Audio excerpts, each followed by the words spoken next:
बूढ़ा पिता। किसी गांव में एक बूढ़ा व्यक्ति अपने बेटे और बहू के साथ रहता था।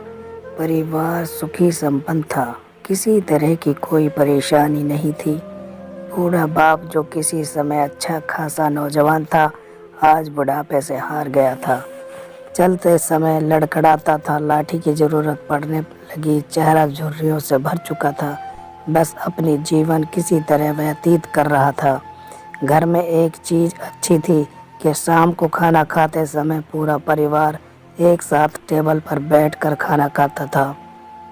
एक दिन ऐसे ही शाम को जब सारे लोग खाना खाने बैठे, बेटा ऑफिस से आया तो भूख ज़्यादा थी, सो जल्दी से खाना खाने बैठ गया और साथ में बहू और एक बेटा भी खाने लगा। बूढ़े हाथ जैसे ही थाली उठाने को हुए, थाली हाथ से छिटक गई। थोड़ी दाल टेबल पर गिर गई। बहू बेटे ने घृणा दृष्टि से पिता की ओर देखा और फिर से अपना खाने में लग गए थे।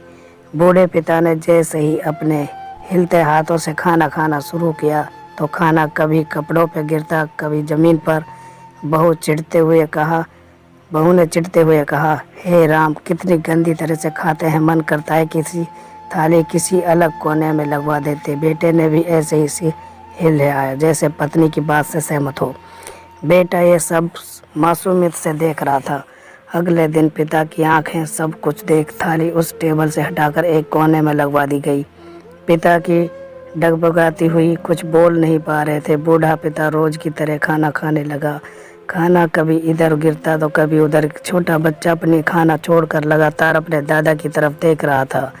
माँ ने पूछा, क्या हुआ बेटे, तुम दादाजी की तरफ क्या देख रहे हो और खाना क्यों नहीं खा रहे हो? बच्चा बड़ी मासूमियत से बोला, माँ, मैं सीख रहा हूँ कि वृद्धों के साथ कैसा व्यवहार करना चाहिए। जब मैं बड़ा हो जाऊँगा और आप लोग बूढ़े हो जाओगे तो मैं भी आपको इसी तरह कोने में खाना खिलाऊंगा करूँगा। बच्चे के मुंह में से ऐसा सुनते ही बेटे और बहू दोनों कांप उठे। शायद बच्चे की बात उनके मन पर बैठ गई थी, क्योंकि बच्चा ने मासूमियत के साथ एक बहुत बड़ा सबक दोनों लोगों को दे दिया था। बेटे ने जल्दी से आगे बढ़कर पिता को उठाया और वापस टेबल पर खाने के लिए बिठाया और बहू भी भागकर पानी का गिलास लेकर आई कि पिताजी को कोई तकलीफ न हो।